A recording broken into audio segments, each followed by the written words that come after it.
시편 133편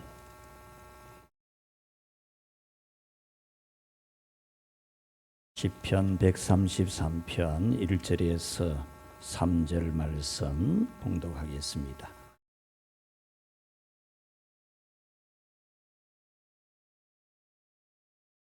보라, 형제가 연합하여 동거함이 어찌 그리 선하고 아름다운고, 머리에 있는 보배로운 기름이 수염 곧 아론의 수염에 흘러서 그의 옷깃까지 내림 같고, 헐몬에 있으리 시온의 산들에 내림 같도다. 거기서 여호와께서 복을 명령하셨나니 곧 영생이로다. 아멘. 오늘은 우리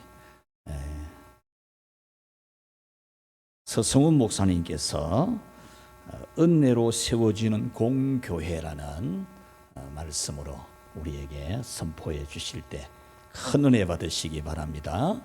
하나님께서 말씀 전하는 사자로 보내신 목사님이니까 우리가 큰 박수로 한번 환영합시다.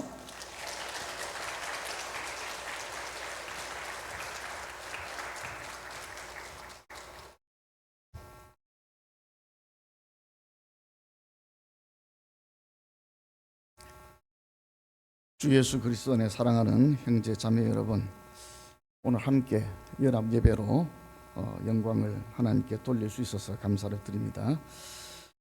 러시아에 우리가 잘 알고 있는 아주 유명한 문학가죠. 톨스토이라는 사람이 사람은 무엇으로 사는가라는 책을 쓴 일이 있습니다.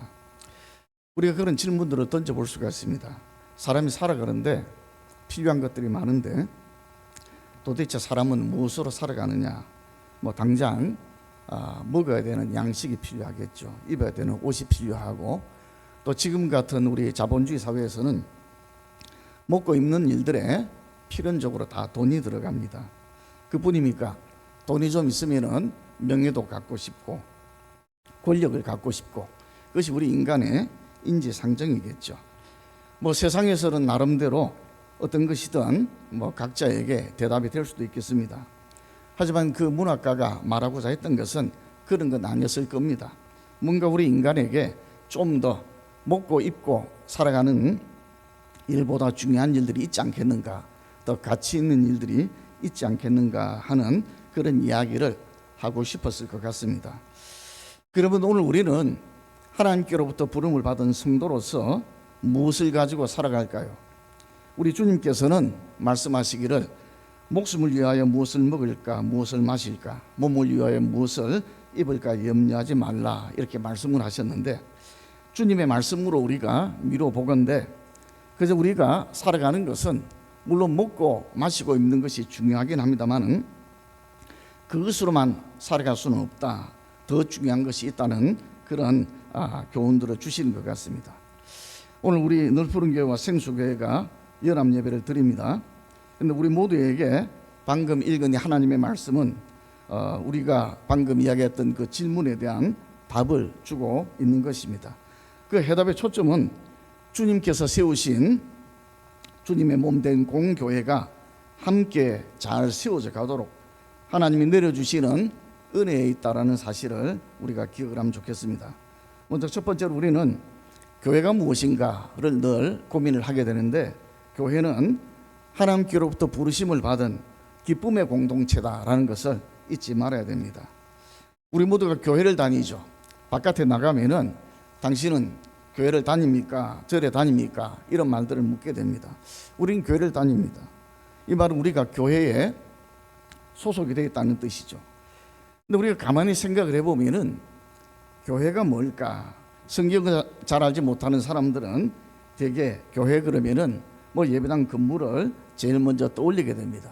그래서 지나가다가 예배당 건물을 크고 화려하게 지은 그런 교회를 보면은 저 교회는 큰 교회다, 이런 말들을 하고, 또 사람이 적고 예배당 건물이 변변치 않은 그런 교회들을 보면은 작은 교회다, 이런 표현들을 하기도 합니다. 하지만 우리가 주님의 교회를 성경에서 배울 때 좀 더 정확하게 말하면은 이 교회는 건물이나 어떤 인간 조직이 아니라 하나님께서 불러 모아주신 그런 사람들의 모임이다라는 것을 우리가 알게 됩니다. 그렇기 때문에 이 교회는 영광스럽고 복된 공동체다라는 점을 우리에게 성경은 가르치고 있습니다. 우리가 요즘 워낙에 이 개인주의 시대를 살고 있기 때문에 어떤 단체든 모임들이 잘 안 되는 것 같아요. 뭐 앞에서 일하는 사람들이 모이자, 힘을 내자, 아무리 그래봐야 각자의 할 일들이 바쁘고 또 각자가 즐길 만한 거리들이 너무나도 많기 때문에 굳이 내가 이 공동체에 소속은 돼 있지만은 거기에 시간을 많이 뺏기고 거기에 많이 헌신해야 되는 그런 일들을 그다지 달가워하지 않는 것 같다 하는 것이 우리의 현실인 것 같습니다. 그래서 사람들은 모이는데 그렇게 열심을 내지 않고 또 모이기를 싫어하기까지 합니다. 그런데 이 말은 뒤집어서 말하면은 모이는 일이 왜 복된 일인가를 잘 모르기 때문에 그렇다는 것입니다. 다시 말씀드리면은 우리가 서로 모든 형편들이 다 다르죠. 그런데 우리가 주님의 한 몸 된 교회로 불러 모아지는 것이 왜 기쁘고 복된 일이 될까 하는 것을 우리는 마음에 잘 새겨야 되겠습니다. 사도행전을 보시면은 예수님께서 승천하신 다음에 예루살렘 교회가 어떻게 주님의 몸 된 공교회로 든든하게 세워져 갔는지를 잘 보여주고 있습니다. 이 예루살렘 교회에 모든 일이 평탄하게만 한 것은 아닙니다. 모든 일들이 생각만 해도 신나고 즐겁고 좋은 일만 있었던 것은 절대로 아닙니다. 잘 아시겠지만은 주님께서 승천하신 뒤에 사도들을 향한 또 성도들을 향한 큰 핍박들이 늘 교회에 주어졌던 것을 성경이 우리에게 증거를 합니다. 그럼에도 불구하고 이 예루살렘 교회의 사도들과 성도들은 예수 그리스도의 복음을, 하나님의 말씀을 힘있게 전파했다는 사실도 우리가 알게 됩니다. 어떻게 그들이 환난 중에 그런 일들을 감당을 할 수가 있었겠습니까? 온 천지를 지으신 하나님께서 그들을 굽어 살펴주시고 성령으로 충만케 하셨기 때문에 그 모든 일들이 가능할 수 있었다는 것입니다. 우리가 살펴보는 교회의 오랜 역사는 언제나 어느 시대에나 박해와 환난을 당한 것을 보여주고 있지만은 그럼에도 불구하고 아무리 교회가 박해와 핍박 속에서 목숨을 잃고 자유를 잃고 고통을 당하는 그런 때를 겪었다 할지라도 한 번도 교회는 실패한 교회, 한 번도 교회는 연약한 교회, 한 번도 교회는 부끄러운 교회였던 적이 없었다는 것입니다. 주님의 교회는 늘 승리하는 교회였고 늘 영광스러운 교회였다는 사실을 우리가 기억을 하도록 합시다. 근데 지금 바로 우리가 그 승리하는 영광스러운 교회라는 것을 본문이 교훈을 하고 있는 것입니다. 어떻게 그렇게 말을 할 수가 있겠습니까? 이 교회는 예수님께서 십자가에 죽으시고 부활 승천하신 뒤에 비로소 그때부터 생겨난 것이 아닙니다. 물론 우리가 사도행전에 나오는 교회를 초대교회라 이렇게 부르고 교회가 본격적으로 이제 이 세상에서 그 역할을 감당한 것은 우리가 그때로부터 그렇게 생각을 하지만은 실상 주님의 몸된 교회는 그 이전부터, 즉 이 세상 역사의 처음부터 존재했다는 사실을 우리가 기억을 해야 되겠습니다. 그때가 언제입니까? 우리의 조상 아담과 하와가 하나님 앞에 범죄하여 지옥에 떨어지게 되었을 때 우리 하나님께서 긍휼과 자비를 베풀어 주셔서 그들을 구원할 메시아 구세주를 약속을 하셨고 그때부터 이미 교회는 든든하게 서 왔다는 것입니다. 우리 하나님은 장차 당신의 아들 메시아를 보내주셔서 마귀의 대리자인 뱀의 머리를 짓밟아 더 이상은 이 마귀의 권세가 하나님의 택한 백성들을, 하나님이 창조하신 영혼들을 물어뜯거나 공격하지 못하도록 그렇게 이기게 할 거라는 약속을 주셨습니다.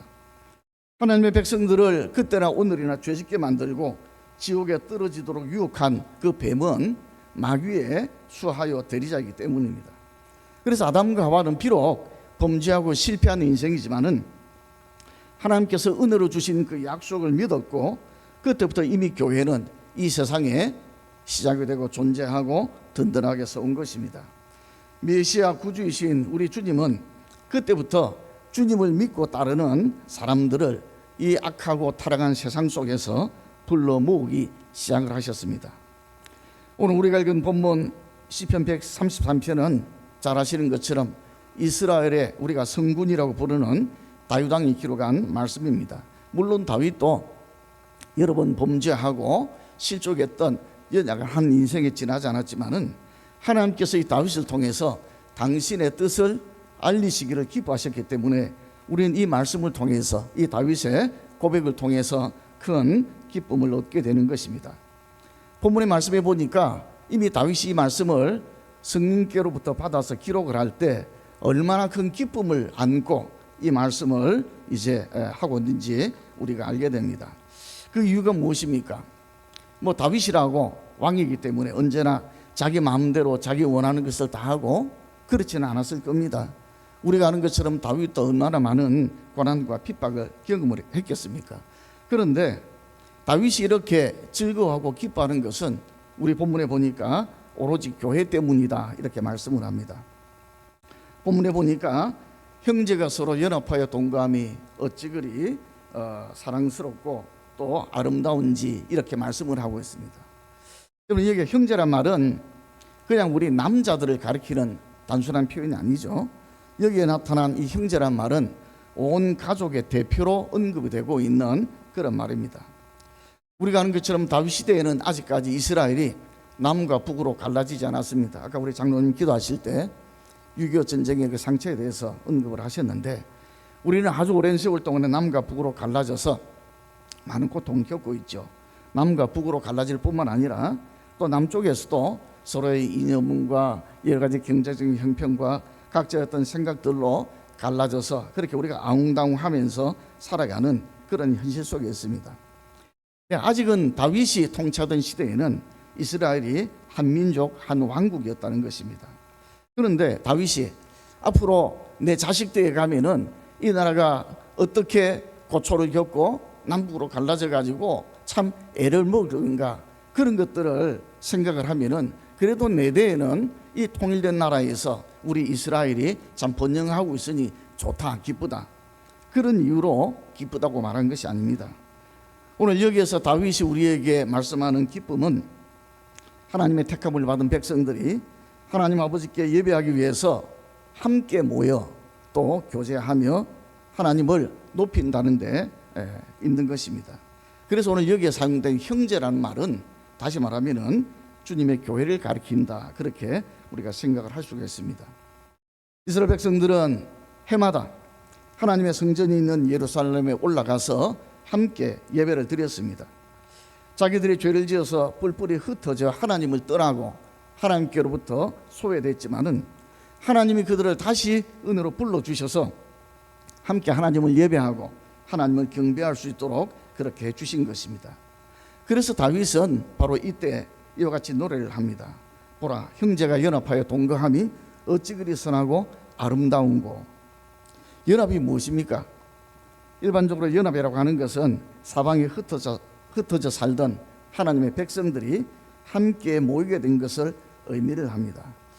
우리가 명절을 이렇게 맞이하면은 요즘 이제 점점 그런 문화도 희미해져 가는 것 같아서 조금 안타까운 마음이 있긴 합니다만은, 여기 각지 흩어져 있는 자녀들이, 친척들이 한 자리에 모여가지고 함께 얼굴을 보고 함께 교제하고 음식을 나누고 즐거워하는, 그래서 이 명절은 그렇기 때문에 복된 일이죠. 여러분, 비록 객지에서 내가 성공도 못하고 참 어렵게 살지만은 그래도 그런 명절에 함께 모이는 것이 우리에게 얼마나 힘을 주고 우리를 얼마나 위로를 합니까? 그래서 우리는 항상 그런 마음을 가지고 살아가는 것인데, 그래서 연합이라는 것은 우리가 인간으로 살아가는 동안에 우리에게 참으로 중요하고 힘을 주는 그런 일이다라는 것입니다. 그 다음에 더 나아가서 다윗은 형제가 동거함이 기쁜 일이다, 이렇게 노래를 합니다. 동거는 무엇입니까? 잠시 만났다가 또 각자의 삶으로 뿔뿔이 흩어지는 것이 아니라 같이 만나서 그 다음에 같이 살아가는 것을 우리가 동거라, 이렇게 말합니다. 그러니까 하루하루 매 순간순간을 함께 먹고 마시고 자면서 그렇게 살아가는 것을 동거한다, 이렇게 표현을 하는 것이죠. 그렇기 때문에 우리가 아까 고백한 사도신경은 이 거룩한 공회를 우리가 믿는다라고 고백을 하면서, 이 공회는 어떤 곳이냐, 공교회는 어떤 곳이냐, 성도가 서로 교통하고 교제하는 것을 믿고 또 그렇게 실천하는 그런 곳이라고 고백을 하고 있는 것입니다. 그래서 우리는 하나님 나라 바깥의 형편이 어떻든지, 물론 우리는 그 밖의 일들에 대해서도 시민으로서 관심을 가지고 우리가 이 분열된 사회를 하나로 묶을 수 있는 역할을 할 수 있도록 노력하고 애를 써야 되지만은, 그보다 먼저 우리 교회 안에서는 우리 택함받은 성도들이 함께 살아갈 수밖에 없다는 사실을 꼭 기억을 해야 됩니다. 그리고 교회 안에서 한 하나님을 예배하면서 함께 먹고 입고 마시고 살아가는 이 일이야말로 우리 모두가 하나님께로부터, 주님께로부터 부르심을 받은 증거라는 사실도 더불어 기억을 할 수 있기를 바랍니다. 그 다음 두 번째로는 성령 하나님을 통해서 우리에게 내려주시는 은총에 대해서 우리가 기억을 해야 되겠습니다. 이렇게 형제들이 함께 모이고 또 잠시 모일 뿐만 아니라 꾸준하게 화목한 가운데 살아가기 위해서는 무엇이 필요하겠습니까? 아마 우리 모두가 짐작을 하는 것은 서로 사랑해야 되지 않겠는가, 사랑이 필요하다 하는 것을 알 수가 있습니다. 교회도 마찬가지죠. 아무리 돈이 많고 권력 있는 집안도 형제들 자매들끼리 어떤 이유로 물어뜯고 싸우면은 그것은 참 하나라고 말할 수가 없는 것이죠. 제가 유튜브를 보니까 어떤 분이 그 삼성 가문에 대해서 아주 좋은 글을 올려놨더라고요. 대부분 재벌들이 그 어마어마한 유산을 물려받으면은 우리가 볼 때는 그것만 나눠 가져도 평생 살 걱정 안 하고 아무 염려가 없을 것 같은데, 그 막대한 유산을 받으면서도 서로 더 가지려고 다투고 싸우는 그런 일들이 많이 일어나는데, 희한하게 이 삼성 가문의 그 유산을 물려받은 자녀들 간에는 서로 간에 참 화목하고, 우리가 겉으로 보는 것이 전부 다긴 합니다만은 잘 이렇게 협력해 가지고 또 그 갑을 잘 이어간다, 그런 칭찬을 하는 걸 봤습니다. 좋은 일이죠. 또 그래서 여러 가지 사회적으로도 좋은 영향들이 있지 않을까 생각을 해보게 됩니다. 교회에 그와 같은 사랑이 없다, 교회에 그와 같은 사랑이 소멸된다라고 할 것 같으면은 이 교회라는 곳이 세상의 어떤 사람들의 공동체, 세상의 어떤 단체보다 못한 것이 될 위험도 얼마든지 있다는 것입니다. 그래서 우리는 이 사랑에 대해서 늘 생각을 해야 되는데, 하지만 우리끼리의 사랑, 우리가 서로를 향해서 주고 받는 이 사랑 이전에 더 중요한 것이 있다는 것을 우리의 말씀이 가르쳐 주고 있는 것입니다. 여러분, 그것이 무엇입니까? 다윗은 오늘 본문에서 형제가, 우리 교회가 함께 모여서 하나님을 예배하고 또 서로 소통하며 살아가는 이 삶의 축복을 두 가지 묘사를 하고 있습니다. 하나는 머리에 있는 보배로운 기름이 수염 곧 아론의 수염에 흘러서 그의 옷깃까지 내림 같도다, 이렇게 말씀을 합니다. 이게 보배로운 기름은 우리가 일반적으로 하나님께서 주시는 성령의 은총, 하나님의 긍휼과 자비, 하나님의 복, 이렇게 다들 해석을 합니다. 이 우리가 좀 더 주목을 해야 될 사실은 흘러내린다라는 표현입니다. 이 구절은 모세의 형인 아론이 대제사장으로 세움을 받을 때를 우리에게 잘 보여주고 있습니다. 여러분들이 구약성경을 읽어보시면 아시는 것처럼 어떤 사람을 왕으로, 선지자로, 제사장으로 세울 때, 이때 하나님의 명령에 따라서 그 직분의 세움을 받는 사람들에게는 기름을 부었습니다. 얼마 전에 우리 그 늘푸른교회 직분 임직을 했죠. 저도 그날 와가지고 이제 권면도 하고 또 직분 이 안수를 받는 장로님께 또 저도 손을 얹고 안수를 했습니다. 이제 그런 것들이 이제 구약적으로 보면은 기름을 붓는 일에 해당을 합니다. 근데 여러분, 오늘 여기에 보배로운 기름이라고 이 하는 표현은 수많은 것들 중에서 고르고 고른 가장 순수하고 향기롭고 좋은 기름을 의미를 합니다. 왜 하나님께서 여기 이와 같은 좋은 기름을 사용을 하라고 말씀을 하실까요? 이것은 이와 같은 일들이 거룩한 용도에 쓰이는 물건이나 혹은 하나님의 거룩한 직분에 쓰임을 받는 그런 사람들을 성별을 목적으로 그렇게 사용된 것이기 때문에 오늘 이와 같은 좋은 기름을 준비하라고 말씀을 하신 것입니다. 그러므로 이 말씀은 결국 앞에서 말한 이 형제 공동체인 교회가 한 몸을 이루는 하나의 공동체라는 의미뿐만 아니라 또한 하나님께서 복 주신 거룩한 공동체라는 사실을 우리들에게 알려주고 있는 것입니다. 우리가 하나가 되는 것은 복되고 좋은 일인데, 우리가 하나가 되어서 선한 일에 힘쓰지 않고 거룩한 일에 힘쓰지 않고 못된 일들, 악한 일들만 도모한다 그러면은 어떻게 그것을 우리가 교회라고 말할 수가 있겠습니까?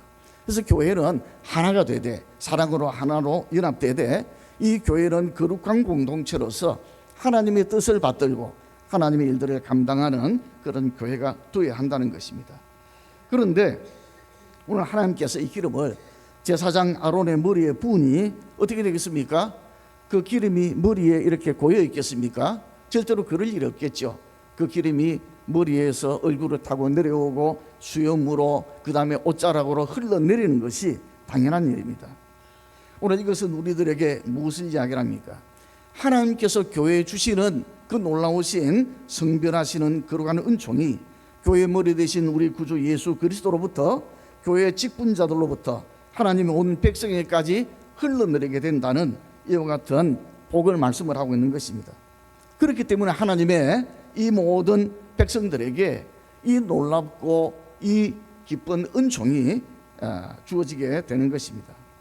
그 다음에 헐몬의 이스라엘 말을 하고 있죠. 이스라엘 땅에는 뭐 우리가 아는 것처럼 매우 건조한 기후 때문에 비가 잘 오지 않는다고 합니다. 특별히 여름이 되면 비가 안 오니까 어떻게 됩니까? 이 동물들을 먹일, 양떼를 먹일 목초가 없어가지고 이제 목자들이 여기저기 다니면서 애를 먹고 그렇게 됩니다.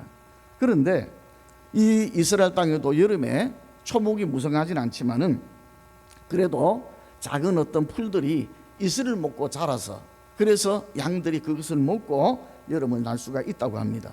그래서 이슬이 얼마나 중요하냐. 그런데 이 이슬이 어디서 올까요? 헐몬산입니다. 우리 팔공산 가면은 대개 동봉이 한 1200m 정도 되는 걸로 알고 있는데, 실제로 헐몬산은 그보다 훨씬 높은 2800m 정도 되는 높은 산이라고 합니다. 그래서 이 산에는 보시면은 이 산꼭대기에 늘 눈이 이렇게 쌓여져 있다는 것이죠. 그러다가 여름에 낮에 햇빛을 받으면은 이 눈이 이제 녹으면서 이것이 습기를 많이 내뿜게 되고, 그것이 이슬이 되어 가지고 땅에 있는 식물들이 죽지 않고 살도록 한다는 것이고, 그러한 식물들을 먹음으로써 또 모든 양떼와 소떼들이 그렇게 생명을 보존하게 된다는 것입니다. 오늘 다윗 왕은 여기에서 두 종류의 흘러내림을 우리에게 말씀을 했습니다. 하나님이 부으시는 은총의 기름이 아론의 수염으로부터 옷깃까지 흘러내리는 것처럼 하나님의 온 백성들에게 하나님의 은총이 흘러내리는 그 복에 대해서 말씀을 했습니다. 헐몬산으로부터 그렇게 주어지는 이슬이 땅 위에 혼박 적셔가지고 풀들이 생명을 얻고, 또 그 풀들을 통해서 동물들과 사람들이 새로운 어떤 생명의 기운을 얻도록 하는 그와 같은 흘러내림을 우리에게 말씀을 하고 있습니다. 말씀을 정리를 합니다. 하나님께서 우리를 죄 가운데서, 억만 죄악 가운데서 구원해 주신 그 은혜를 우리 모두가 하나님 앞에 모일 때마다 고백을 합니다. 그런데 우리는 그 은혜를 고백하는 일뿐만 아니라 그 은혜를 입은 하나님의 백성으로서, 또 형제 자매로서 우리가 한 공동체를 이루어서 함께 살아가는 그 복을 누리게 되는데, 이 복은 어디서 오는 것이냐? 우리가 함께 연합하여 동감으로써 공교로 아름답게 든든하게 자라가는 이 일은 위로부터 내려주시는 하나님의 놀라우신 값없는 은혜, 은총으로부터 온다는 것을 잊지 말아야 됩니다. 오늘 우리가 함께 연합해서 예배를 드리고 또 식사도 하고 성도의 교제를 나누게 됩니다. 비록 우리가 처음에는 이렇게 좀 잘 모르는 사이에 어색한 것도 있고 좀 그럴 수 있습니다. 그렇지만은 얼굴을 한 번 보고 두 번 보고 자꾸만 보면은 또 익숙해지고 친해질 수 있는 것이죠. 뭐 처음부터 우리가 다 친한 사람들이 누가 있겠습니까? 그래서 우리가 그런 교제를 힘쓰고 애를 쓰는 것은 대단히 좋은 일입니다. 그런데 우리가 연합하고 동감으로써 이 하나님의 복을 누리게 되는 것은 우리 서로에게 있는 인간적인 친밀함이나 서로에 대한 어떤 선의 혹은 인간적인 매력, 이런 것 때문이 아니라는 것입니다. 사실 우리가 하나님의 백성들이지만은 약점도 있고 뭐 성질이 못되고 급할 수도 있고 뭐 때로는 내 기분에 따라서 얼마든지 또 다른 사람들에게 우리가 좀 불쾌한 말들을 하고 뭐 그럴 때가 있지 않습니까?